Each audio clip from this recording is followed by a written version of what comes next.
So we're just going to press live here, move that over there. Yes, we are live, ladies and gentlemen. Thank you for joining us this evening. First off, I did ayahuasca last night. That was a lot of fun. Yummy. So remember that you're divine, and if you get the opportunity, go out and look at the stars because it's a very enriching experience. We're going to be going over Bitcoin, Ethereum Band, and Avalanche this evening, and at the end of the episode, or maybe somewhere in the middle, we are going to go and look at whatever you guys are interested in as well. So we're going to try to always take the opportunity during these live streams to spend time going over whatever interests you guys. We had a lot of fun doing this with you last time, and I think you guys really enjoyed it as well. For everyone that got the update on the band trade from our private newsletter, I hope you're enjoying the watching this kind of story unfold, and I hope those of you that are studying your Wyckoff reaccumulation patterns are getting something useful out of it. As you know, so many of you guys in the private den have given us such great feedback, so I'm really grateful for that. It means a lot to me. You guys do such a great job of collaborating together. It's really impressive. Okay, don't worry, I won't forget the ayahuasca vlog either. I just felt it deserved a little bit more time. I felt it deserved a little bit more time and like kind of love and energy. So I want to I'm like writing a storyboard. I want to put some images together. So and I fell asleep today. We were up basically all night last night. So it was a late night, first late night I've had in a really long time. So we're going to dive into the charts. I've got Band open, so maybe we'll start with Band today. Yeah, let's actually start with Band, because I think it was a really beautiful pattern. So we're gonna jump over here. Oh wait, that's a black screen. Where we go? Ah, ta-da! Here we go. Okay. So give us the thumbs up if you guys can hear this and everything's coming through smoothly. I would appreciate that. We're gonna go out to the 4-hour and the daily, and we're gonna make some conjecture on why this trade was so nice. Now, again, for those of you that are studying or new to this channel, we are big fans, or you could call us Wycoffians. Richard Wyckoff was a trader and investor in the early 1930s. It had over 230,000 people signed up to his private monthly newsletter. So shout out to him for being like such a gangster back in the 1930s. But we sent out a private update. Oh, I don't have it on this computer right now, but I do have it on the Arcane Bear, so we could go over that. Let's see. Let's even take a look here. Oh, dashboard. Media. We'll get this loaded up. Guys, I don't really prepare for any of these too much either, so just as a heads up. So shout out to Baloo for who I was like, hey Baloo, check out the inverse head and shoulders. Can you help us write this up? So he went through. So here was the update on the inverse head and shoulders and the falling of the spring of the breakout around $5.92. This is the kind of information that we go over on the private bear group. So if you guys haven't yet, go sign up for the private newsletter. No risk involved. So if you sign up, you're not happy, you'll get a refund. But here we'll go in a little bit closer detail. I don't use candles. Baloo here likes them. I'm a big fan of the area chart. Just get rid of as much data as possible. But we saw this really nice inverse head and shoulders. And this is a very bullish pattern when it's through a horizontal trading range. And again, the reason why this is important to recognize is that when you're looking for patterns, it's really easy to want to see something that's not there. So for instance, we had people talking about like, well, are we seeing a cup and handle here and they're showing me something on the 4-hour with only like 2 weeks? No, when you're looking at a trade, it should take almost a few months for these bigger patterns to form, like an inverse head and shoulders. It shouldn't be like a 4-hour chart with 2 weeks of data. Here we have over 109 days. This represents a 3-month inverse head and shoulders, and that perfectly kind of fits our time schedule. So we don't really want to enter the trade over here because it's a little too risky. So we sent it out at 5.92, right as we broke the POC line, or what's known as the point of control on our volume profile on the right-hand side of the screen here. Once we started to break out, this is where the trade and the strategy, I think, gets kind of interesting. And I've been honing this in and getting better and better at looking for the specifics of these ideas effectively and trying to figure out where are the most lucrative places to enter. Let's see here. So I'm going to clean this up, and I think you guys will probably start to recognize this, and if you haven't yet, you'll start to recognize it through your studies, which is that we had a... What is your father's name? Oh, whoa. Sorry. What? I'm having trouble hearing. Jesus, stupid Siri. You shouldn't even be on my control bar there. Okay. Here, we can see another horizontal trading range that took place, and our classic spring that basically marked the breakout and the transition of this position. So as we zoom in here, this starts to become another horizontal trading range. And this is what you want to do. You kind of want to constantly keep in mind the building of these trading ranges and what they do throughout time. Because it's so important to recognize that they're in the wild, they don't look exactly the same. But here you can see a very important point in time, which is here, this volume spike and this spring down, and this spring down and this volume spike. So right now, we're going to go over something called the law of effort versus result, and this is when we're using the volume candles. So here you can see the price spread was actually quite large, signified by this green line that I've just drawn, to this amount of negative supply volume that came in on the 45-minute, versus here, this down spread is much smaller and the supply is bigger. So what we're looking for on the sell side is a decrease of effort and result. So here's less effort, bigger result, more effort, less result. Now the same thing happens in the opposite direction.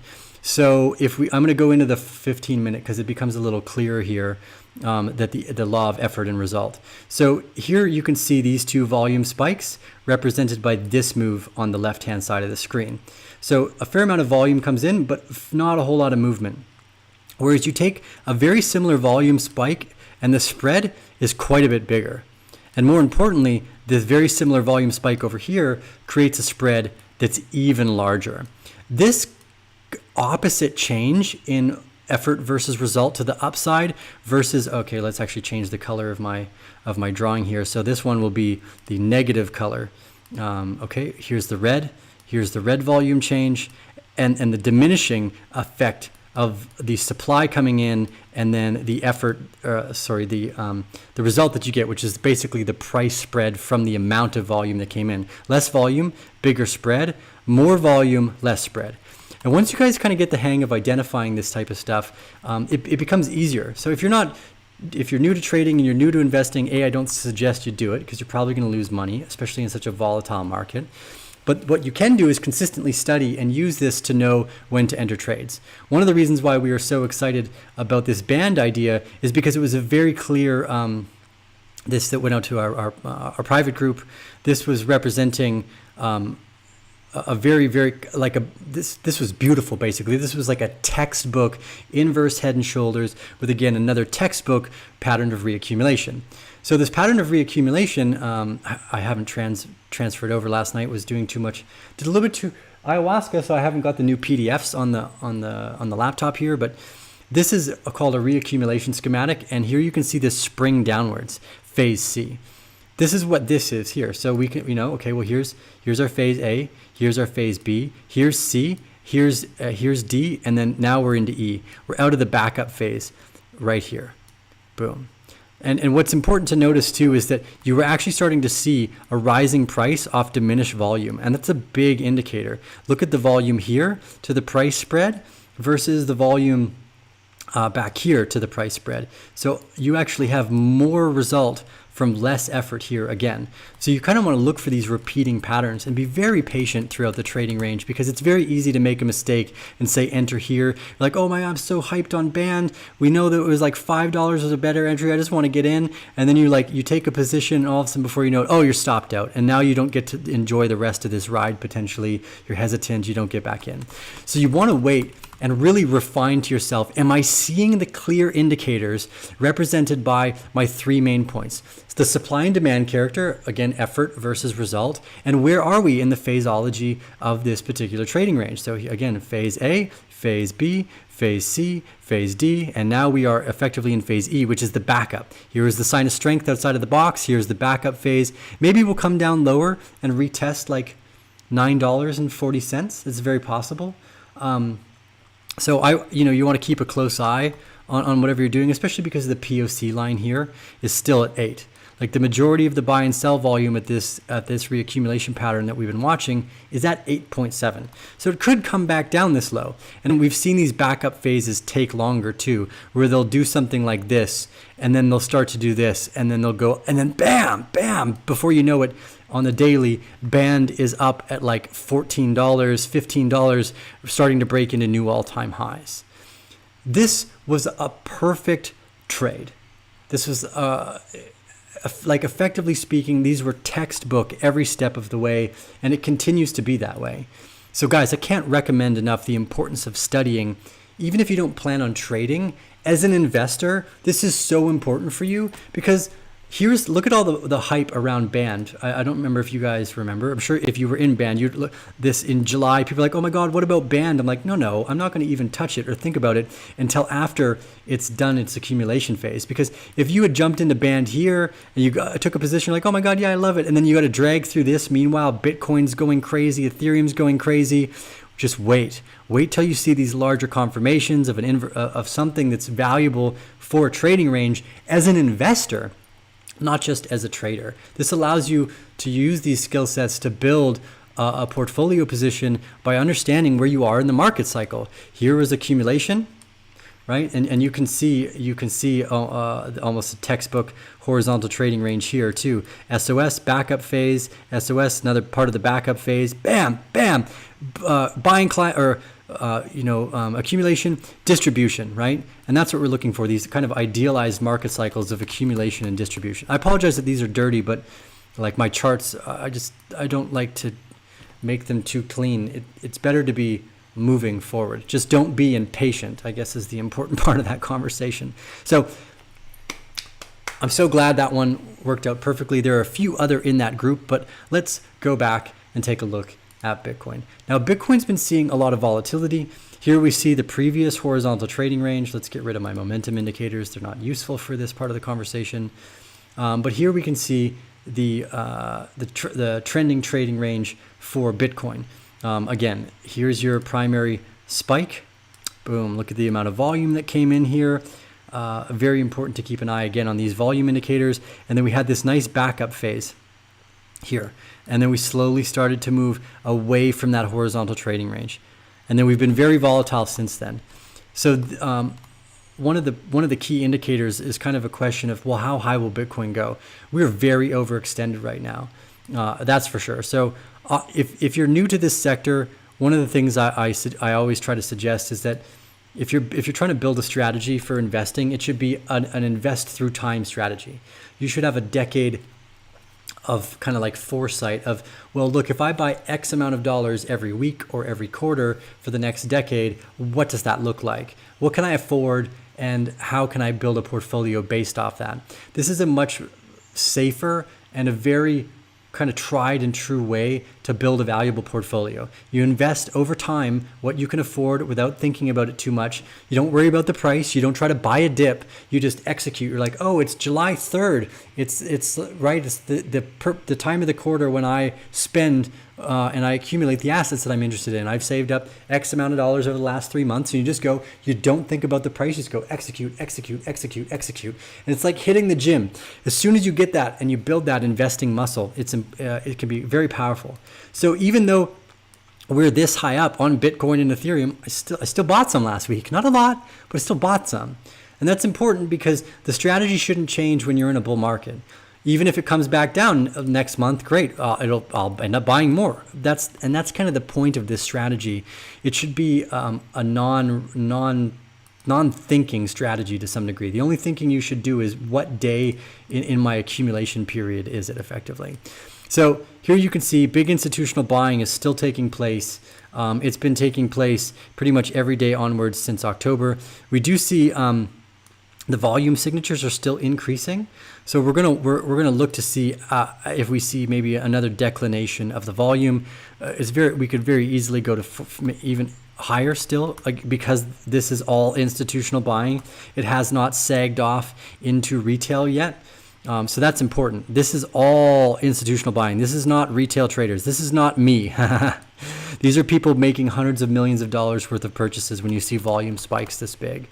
The previous final buying spike we saw was at $23,000.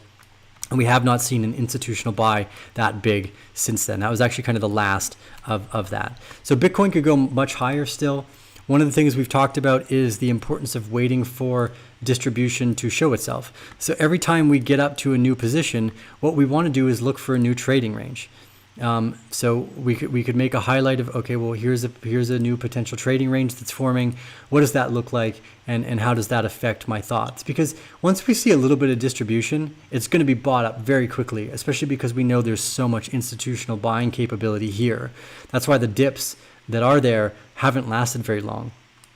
But we do see significant institutional selling as well, right? So it's not all institutional buying. These volume down spikes, these are institutions. These are not, well, or not, I mean, they could be single individuals with billions of dollars as well. But these big sell spikes are all institutional selling. And if you notice as well, you have this supply versus demand change of character, not change of character, but result versus effort in the supply and demand characteristics. So here, look how much, you'll move this down. Look how much volume to the negative side came in, and look at how thin this price spread was. And what's interesting here is you actually had the opposite: less supply coming in, more price spread. And again, a bit more volume, but almost equally or greater supply spread. So we see that institutional money is taking big chunks out of the market, and this equates to a lot of volatility. I mean, you're measuring 10, 20% drawdowns here. Look at the institutional selling that came in here. But if you compare it to the last trading range, again, this volume spike versus this drop down to this volume spike and these drop downs, you can clearly tell that the supply and demand characteristics are still very strong. You still have less effort to the negative side for these particular characteristics. So Bitcoin is still bullish, right? We're not in a distributional phase yet. And we'll be able to tell because, excuse me, you'll see a very clear indication in changes in these market cycle patterns. Okay, before we jump into Ethereum, I'm going to go over and make sure that the stream is rolling smoothly. So I'm going to take a look at a few of your guys' questions. I'm also going to take a drink of my juice here. So let's take a look. It's loading up some of your guys' questions right now on the live streaming page. So give me a second while I grab the pop-out chat. Oh, is it not working?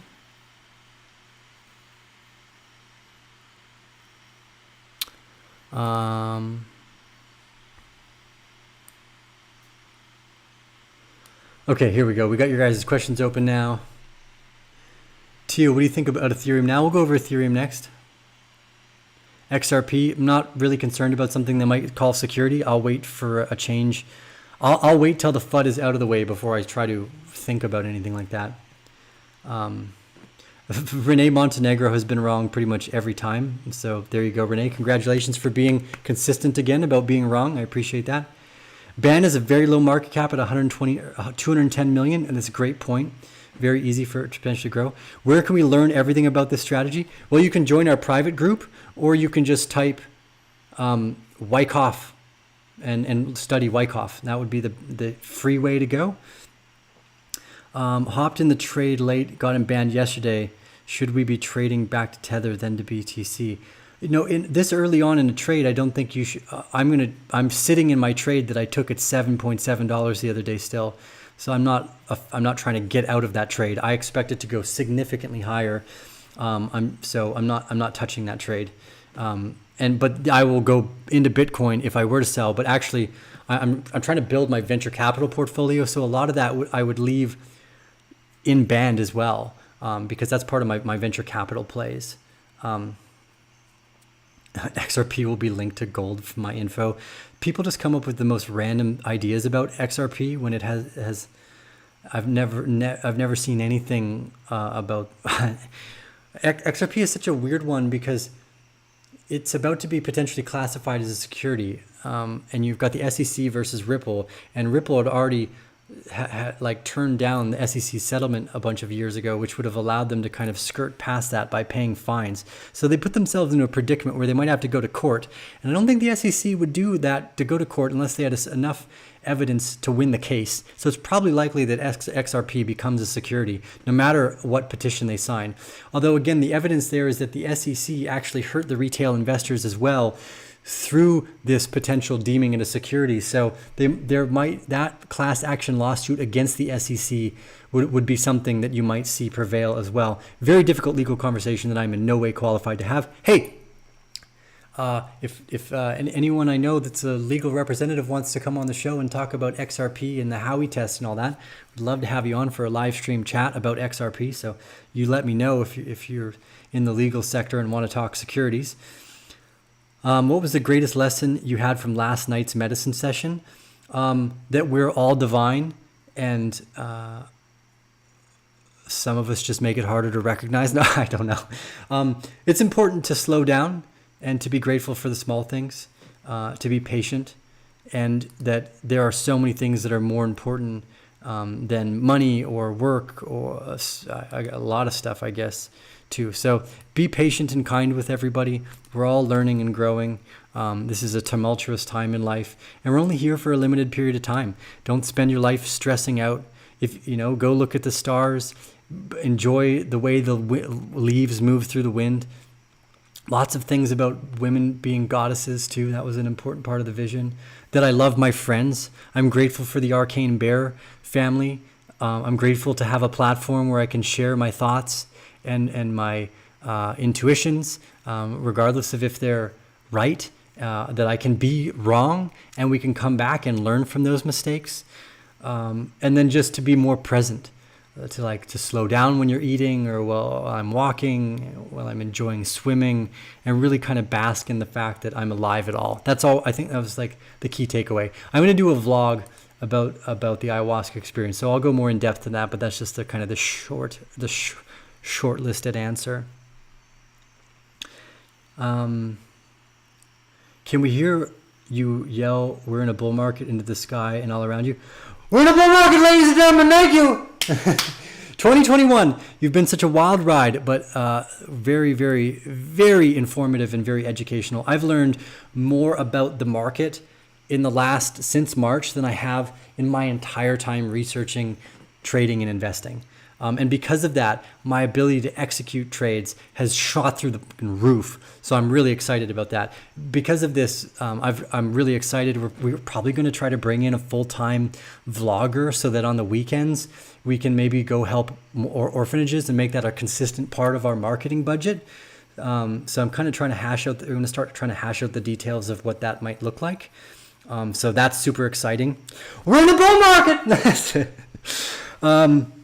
What about Neo? Okay, we'll take a look at Neo there. How do you measure a Wyckoff move? I definitely would suggest Whiskey, because you've asked about where can we learn this stuff. Start by the free resources that are on the internet. And if you're feeling bold, brave, and you want to support the Arcane Bear family and some of the missions that we bring to the table, join the private group. We are a group of around 500 people that are always working together to help each other better our opportunities for success. I'm equally as grateful to be a part of the community as I am to have, I guess, started it, or to be like somewhat of I don't want to say a leader, but the curator of the space, to be able to consistently make these videos and for you guys to show up based off our interests, from ayahuasca and DMT to BTC, we all have a similar thread in common. So that's important. So for the Wyckoff idea, either join the private group or just use the enormous amount of resources that are out there for free if you don't feel like joining a community that's kind of going through the learning process together. That's a lot of lessons, Tiho. Yeah. Please look at what I type up in the chart. Thank you. You just skipped my post. Yeah, I don't read every comment, Soren. So it's because there's a bunch. So I kind of just move as the comments move. So if you want, try to check that out. Do you leverage trades in the private group? I go leverage, but I don't suggest anybody else do anything that I'm doing. The point of the private group is for everyone to come to their own conclusion, so that you guys are able to make your own asserted judgments about what you're seeing in the market. Because if you don't know how to trade or when to trade or why you're in that trade, you're going to make a mistake. Trading groups that give out signals fail. It's not going to work for you. You need to know, and that happens through study and education and becoming confident about what you're witnessing in the market and how you would execute that leverage trade. It's vastly kind of like a personal preference type of thing. So even though I'm making leverage trades and I'm talking about the trades that I'm looking at, or some of them I'm entering, like the band trade I entered at 7.7. I gave everybody the show. I'm like, guys, I'm getting banned. Like, this is it. And then I told everyone if it starts to reaccumulate at $9, I'll wait till that reaccumulation. And then I started actually building a heavier part of that position earlier today after I got back from my ceremony. I think you're my favorite trader. Oh, nice. I appreciate that. Really savvy videos. What I'm trying to do is go through my own learning process and share that with you as I go, because I don't know all the answers. And there's an enormous amount of information to go through. So the community is so powerful together. So I really appreciate that sentiment.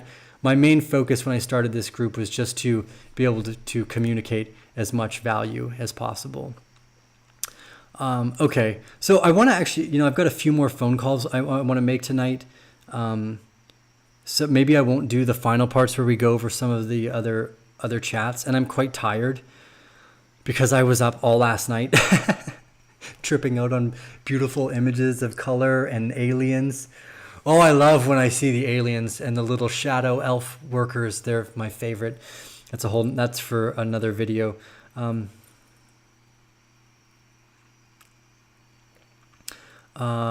So I'm going to keep today's video short. Maybe we'll even end it here. Give us a thumbs up if you guys like this content. Leave your thoughts, your questions. Join the private group. I will answer just a few more of these here, and then I'm going to jump off. I'm starting to feel more tired than I thought I was going to be, and I don't want to lose my poignant focus, because I know it. Otherwise, I'm just going to be rambling. Can you speak on layer 1 versus layer 2 projects on Ethereum?